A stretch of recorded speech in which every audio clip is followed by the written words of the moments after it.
what's up guys, welcome back to my channel. So today's video, no, ilalabay naman natin yung top grade quality shoes na nabili natin sa store, no. Hindi ko na sabihin kung ano yung store na napagbilhan natin ito. Maganda na nakita akong copy ng mga original na sapatos, no. And this is the Jamorant Scratch Colorway. This is the Jamorant one. Yan, kita nyo naman yung scratch niyan. So nakita nyo naman sa intro ng video na kung gaano maganda tong shoes na to.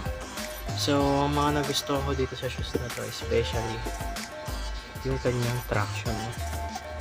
So guys, ito ay halos same talaga ng original. Napakakapit, spiky, na gustong gusto ng mga basketball player niya talaga yung spiky na outsole, diba? Nakita nyo naman sa patterns ng kanyang outsole. Yan, ang kapal ng kanyang outsole, no? Hindi siya basta-basta. So yan, malambot din siya.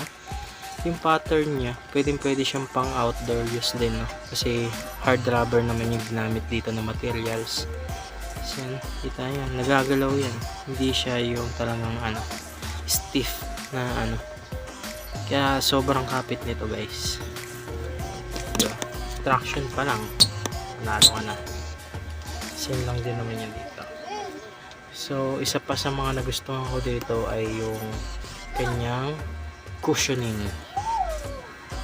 So sa cushioning nito guys, kung makikita nyo, yan, kalambot. Yan, yan ang literal na cushioning, no? Top grade quality to guys. So sa cushioning niya guys, sobrang lambot ng kanyang cushioning, na ultimo sa loob, no? Ramdam na ramdam mo yan yung comfortability, unlike na sa mga UA na nabibili natin sa hindi ko masabi kung UA ba talaga or Vietnam made. And then to check, tahi talaga siya. Ito din. So yung number 12 naman dito is embroidered, no? Tahi siya, unlike sa ibang colorway ng shoes, parang printed lang siya, no? This is the embroidered. Ganon din naman dito sa kabila. Yan, may XDR tag pa siya, hindi kagaya sa mga nabibili online. So ito yung kanyang leather. Remind ko lang kayo guys, yung kanyang cushioning hanggang dito yan. Yan. So yan, ito yung kanyang materials. Yan, synthetic leather. Dikit, goods naman, hindi siya halatang masisira agad, no?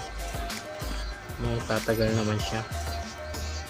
Yung laces guys, yan, halos same ng original talaga. Makapal, kapal ng lace nya, parang original talaga na lace. Tapos flat lace yung ginamit dito. Tapos isa pa to, yung dito, no, naka-internal yung lace nya. Pagdating dito naman sa taas, doon lang siya lumabas, no? Kasi alam ko ito talaga yung original na ganyan. So copy niya talaga. Kanya etiketa.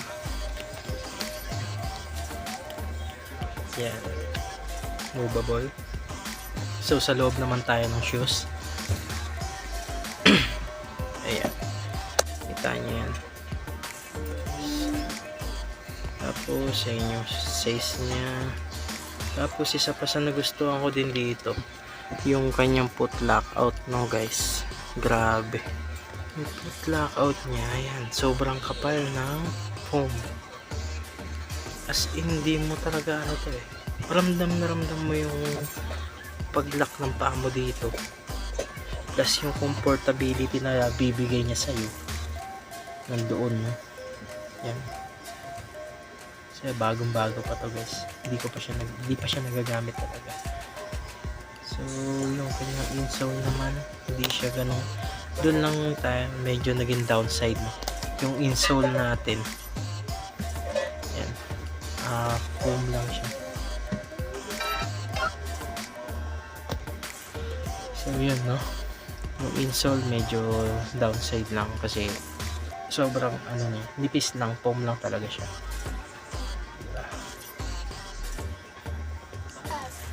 Actually hindi ko pa talaga siya nasusuot, no, hindi ko pa siya nagagamit sa labas. Kaya hindi ko pa siya natitest kung anong pakiramdam niya ng suot-suot mo ng matagal, no? So natest ko naman yung spike na niya sa tabla. So sobrang spiky niya talaga, sobrang kapit ng kanyang pattern, no, ng outer sole. Sobrang kapit niya talaga. Yun yung ano, pinaka maganda dito sa shoes na to. So yung price nito halos sobrang baba pa sa original. Halos wala nga sa kalahati ng presyo ng original, no? Kasi top grade quality lang talaga to. Imitation lang kumbaga, no? Pero sa lahat ng nakita kong imitation na sapatos, ito yung pinakamalapit. Ito yung pinakamalapit sa original. Same as the original talaga. So hindi ko siya natetest sa court, no, kung ano yung klaseng performance na papakita nito sa court. Pero guys, titignan nyo pala yung sapatos, sobrang ganda nito. I will recommend this, no, sa mga hindi afford na bumili ng original. Pero syempre, di ba, may mga tao pa rin na kayang bumili ng original, pero hindi lahat kaya. So kung kapos ka talaga sa budget, no choice ka, I will recommend this rubber shoes, basketball shoes na to. So maraming nabibili nito online, yung mga top grade quality or let's say na UA quality, no? Ito yung pinaka closest sa legitimate na sapatos. So guys, I will recommend this. This is a must buy, even though hindi ko pa siya natitest, pero looks pa lang panalo na kayo, di ba? Legit na legit. So yun lang, no guys. Hindi pa rin talaga natin may compare ang original sa mga fake na sapatos. Just like this one, no? This is a fake pair, pero di ba, pwede siyang pantawid sa mga kapos sa budget talaga. Kung gusto niyo ng mga spiky na sapatos, di ba? At least meron pa ring affordable na mabibilis tayo sa market. Kasi hindi lahat talaga ng tao afford ng original na sapatos. So yun lang guys, salamat sa panonood, no? So I will give you an update about the shoes kung once na magamit na siya sa court, no? Bigyan natin ng maganda pang reviews. So yun lang guys, salamat and see you on the next video. Bye.